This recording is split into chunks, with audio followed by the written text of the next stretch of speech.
Yes, good morning. This is Angelo Christian. It's May 2nd, 2015 at 10 a.m. And today we're going to be discussing manual underwrite loans, which is a bulk of our business that we do, and the core of, understanding how underwriting works and manual underwrite. Um, Back in the day when you would get a home loan, that's all there would be is a manual underwrite, and there wasn't really a computer that made the decision for loan approval. The underwriter would take a look at the file and go through it and make a decision on credit evaluation. And so that's what a manual underwrite is, and that's when in today loans get a automated approval through a software module intelligence that kind of scrubs the credit and the inputs to determine approval eligibility. But the manual underwrite is where an actual underwriter basically reviews the file to make a decision, and that normally is for lower credit score type borrowers, or they had derogatory credit, so those type of things. They have limited assets or limited credit. So we're going to talk about the two biggest ones that we do is USDA and FHA manual underwriting. They're similar to a degree. They do have some variances, but you need to understand in and out 100% completely how these work. So you're pre-approving these people properly. You know what to do. Okay, so we're going to start with today the USDA loans manual underwriting, and everyone's been sent a copy of this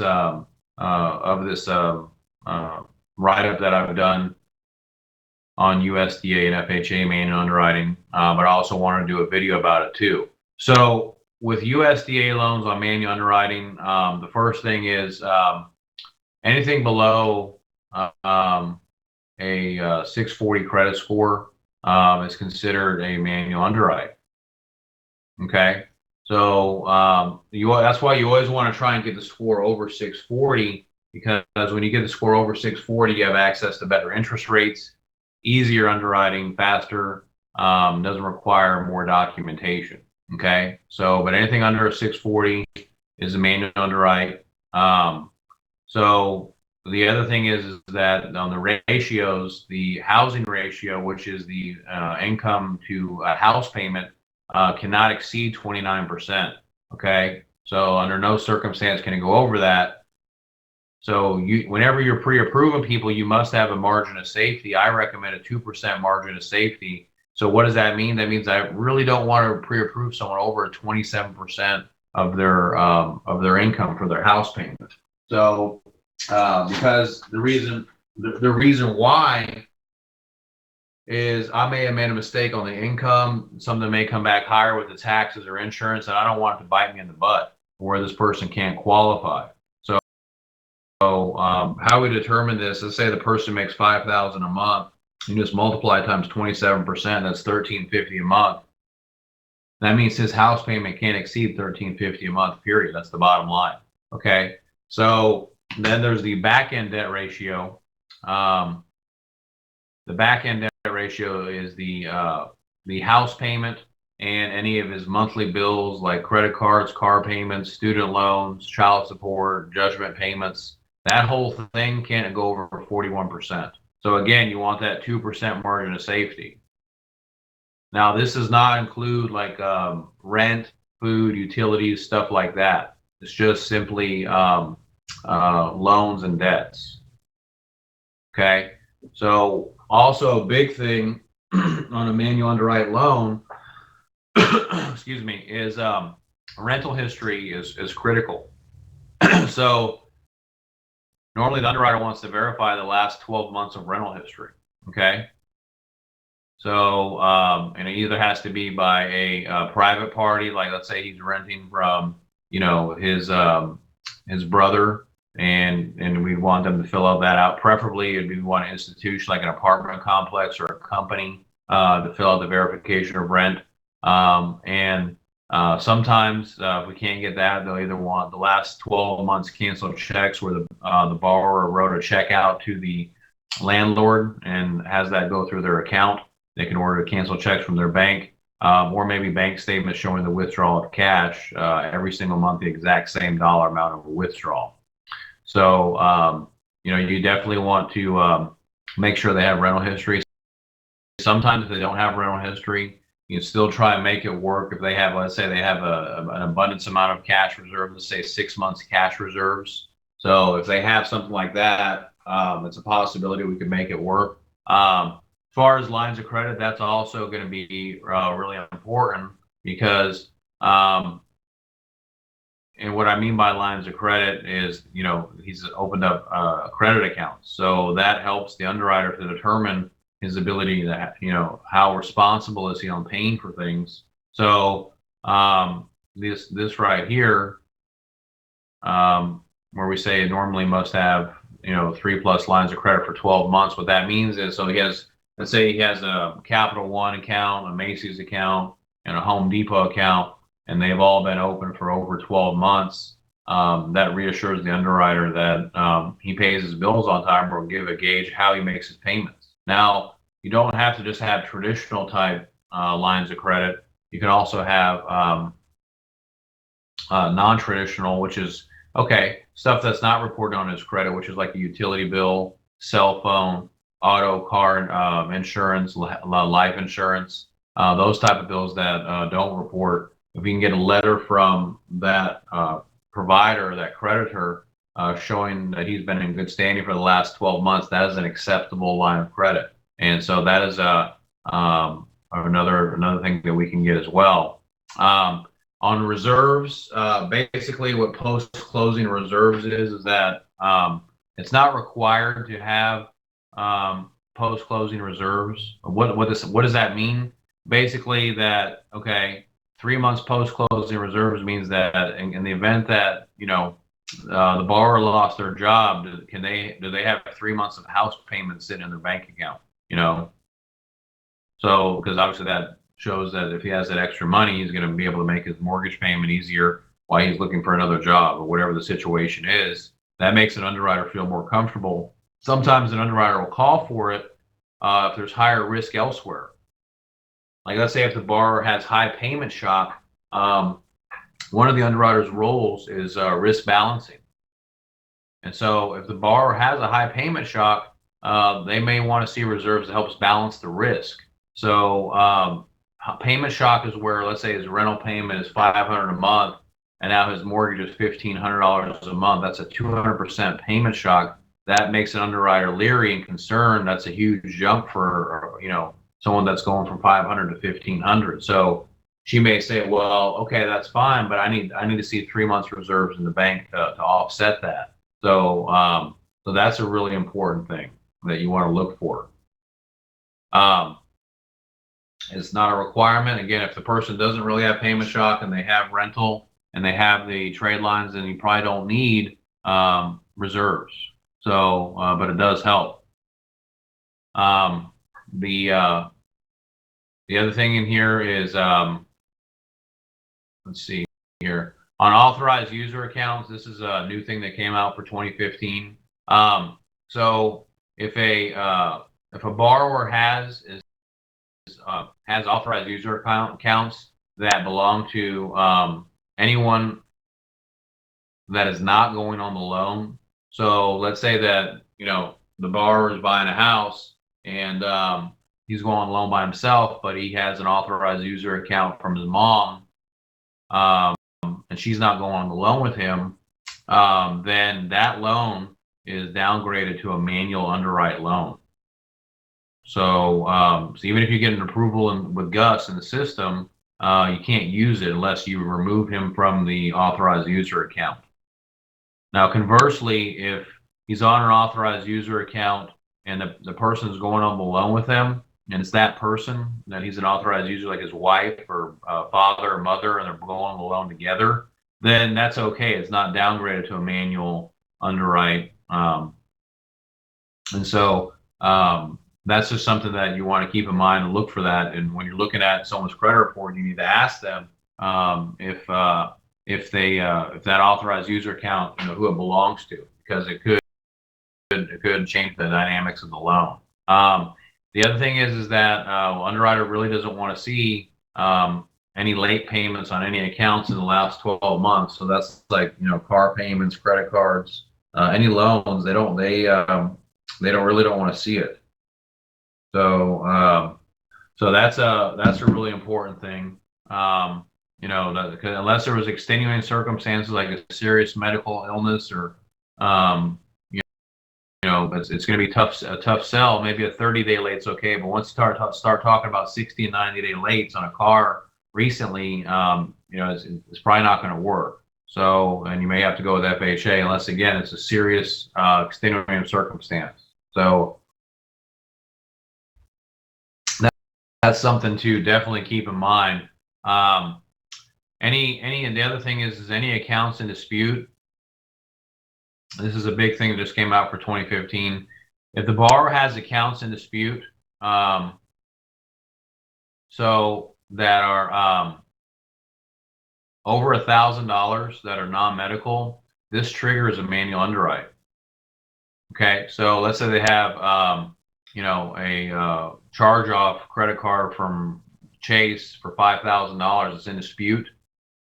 That's going to, even if the customer has an 800 credit score, it's going to trigger a manual underwrite. So at this time, the credit score is irrelevant. The account dispute over 1,000 supersedes the credit score, and it will become a manual. So you may want to decide if the person can't qualify for manual, that they need to remove the account out of dispute. Now, if it's a medical account, it doesn't matter. It doesn't put it into that dispute category. It's for non-medical only. Okay. So that's a really important thing to understand. On collections, anything that's a collection, not a charge-off, but if it's a collection, then it's over $2,000 that are non-medical, then that requires a 5% multiplier. So what does that mean? That means that 5% of the balance goes into the debt ratio. So let's say that the borrower has $3,000 in collections that are not medical. So multiply that by 5%. That's a $150 payment that has to be added to the debt ratio. Okay. Now, if the borrower still qualifies for the loan, then that's okay. Then it doesn't affect their qualification. But if that $150 payment affects their ratios, then they may need to pay down the collections below 2,000. So that way you can omit that. So sometimes maybe what you can do is if you see that it's over 2,000, say, hey, pay this down under 2,000. So that way we don't have to factor it into the ratios. So it just depends. Further, if you get a borrower that has a no score, that means they have absolutely no credit score, a blank slate, or they have a 1 score. Let's say I have a 1 score with Experian. These type of loans are also, if you see that and you're going to try and do the loan that way and not add scores or create a score, then that will also become a manual underwrite. That triggers the manual underwrite requirements. So that's a really important thing. If it's a no score and they got a bunch of collections and charge-offs, it's not going to work. They want to, they're going to have to get a credit score. If it's a no score or 1 score, there's, obviously adding secured credit cards or authorized user accounts will help to generate credit. And sometimes you'll do that as an option alternative to get a score. So that's a really important thing. On omission of payments, only installment loans can be omitted. Revolving accounts cannot be omitted under 10 payments. So let's say that he has a car loan that's $300 a month and the balance is $2,000. Well, he's clearly under 10 payments. So you can omit that payment from the debt ratio because he's under 10 payments with this particular situation. But let's say that it was a credit card and it was below 10 payments. You can't omit that because it's a revolving account. So that's something that is very important. And then lastly here on payment shock, again, yes, you want to watch that. If it's too high, 100%, 200%, then we need to look for reserves to help. It's all about balancing the risk, guys. So that's a really important thing that you want to think about when you're looking at a person's overall profile. So moving down here now to the FHA. FHA loans, manual underwriting, a little bit different. Some things you're going to see there is some overlapping, some similarities here, but then there's definitely some variances. So with FHA loans, there's actually no credit score requirement that triggers a manual underwrite. Like USDA below 640 or accounts in dispute over 1,000 trigger manual. It's not with FHA. So there is no credit. So you can get a 600 credit score with approved eligible and DU and underwrite to those findings below a 43% debt ratio. So what determines if it's a manual underwrite is DU, the automated underwriter, will determine if it's going to be eligible for automated approval or DU or refer eligible manual underwriting. So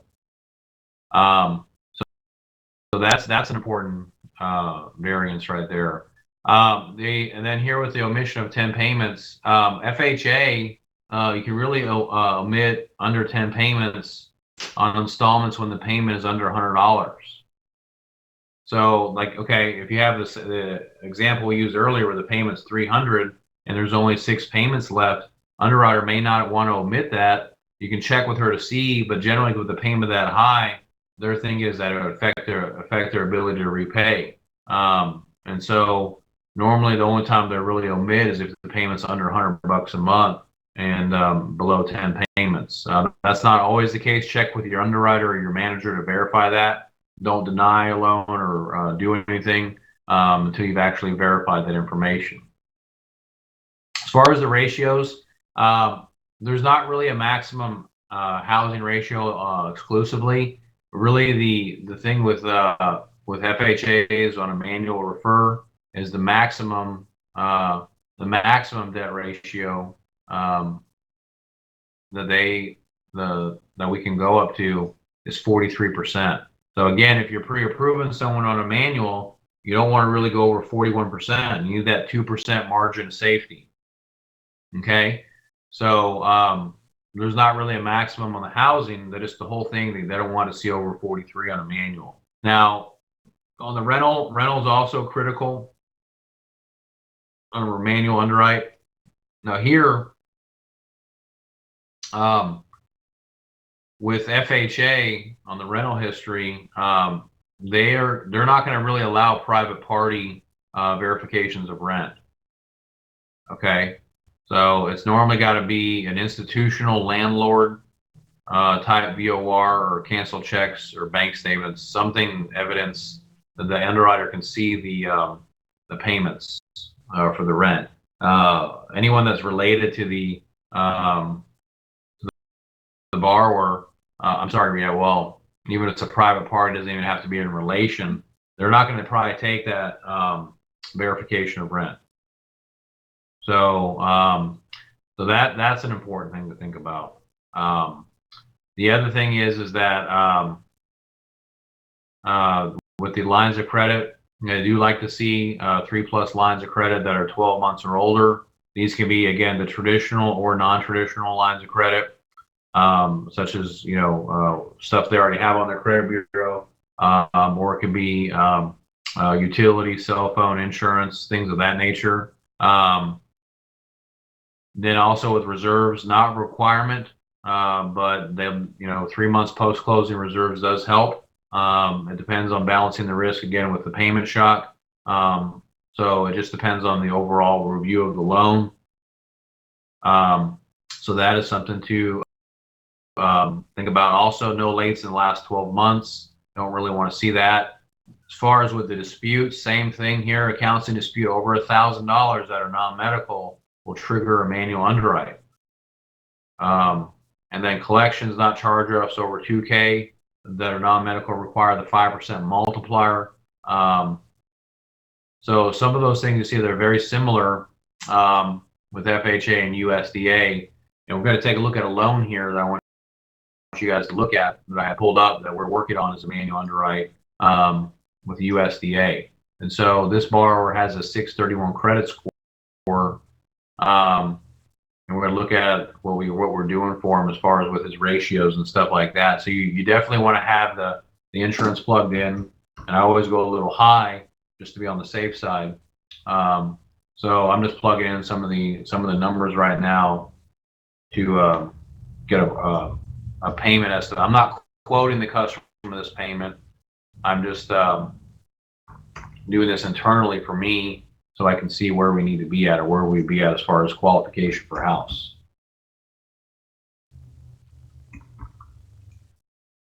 So I always want to go with the highest rate right now, which is 4.5%. Oopsie daisy. Okay, so what I would do is probably, and it depends on the borrower. He may push for. He might say, "Well, Angela, I can't find a house for 250 in my area. Everything's 270 or 260." And and you say, "Look, well, here's what I'm looking at. If I have your income at 5768 a month, and this is what we're estimating for taxes and insurance, that's probably as high as I can go. I might be able to go to 250 if you can give me exact numbers on property taxes and insurance. But I got to have exacts because I need to make sure under no circumstance your payment really can't go over 1650 a month. Okay, so we're looking at 250, maybe 240. I need to know the property, the taxes, the insurance to verify that, to insure it. But to be safe, we can't really go over 1650 a month, guys. In this particular case, that's pushing that front end ratio. So really, we need to be around 27. Now it depends on the borrower. He may say, well, I'm good with 200 or 200,000, and that's even better because now the ratios even look lower. So so you definitely want to take a look at that. You want to find out about his rental situation, because if his new payment's $1,300, he has no rent, definitely going to need some reserves. The more the better in a situation like that. That doesn't look too good. You're looking at, it's a main underwrite at USDA, 6 months reserves to even try and get in the door. A rental history is going to be critical there. As far as the credit's concerned, what we're looking at here, he's got a 631 score. Let's go through the accounts. Let's take a look at him. He's got this auto loan open in 8 of 2013, so he's got one trade right there. Positive payment history, as we can see. He's got another account he just opened up right here about 4 months ago. Positive payment history. And so looks like that's all he has open. The rest of these accounts are closed. So we want to verify probably 1 or 2 more alternate lines of credit, assuming he has rental history, because you're looking for, ideally with rental, a total of 4 alternate or total trade lines. So you want to ask him if he's got a cell phone bill, does he have utilities, does he have insurance, daycare, whatever, so that way you can verify it. You see his collections, he's got medical. You're not going to even look at those. They have no bearing here. He does have a collection here with Lower Valley Energy. It's $300. And another one with telecommunications cellular. That's only $650 total collection, so you don't do any multiplier. He has nothing in dispute. So looks like a good manual underwrite loan. He did satisfy this judgment already. He's getting evidence of that. So it looks like a really good manual underwrite USDA loan.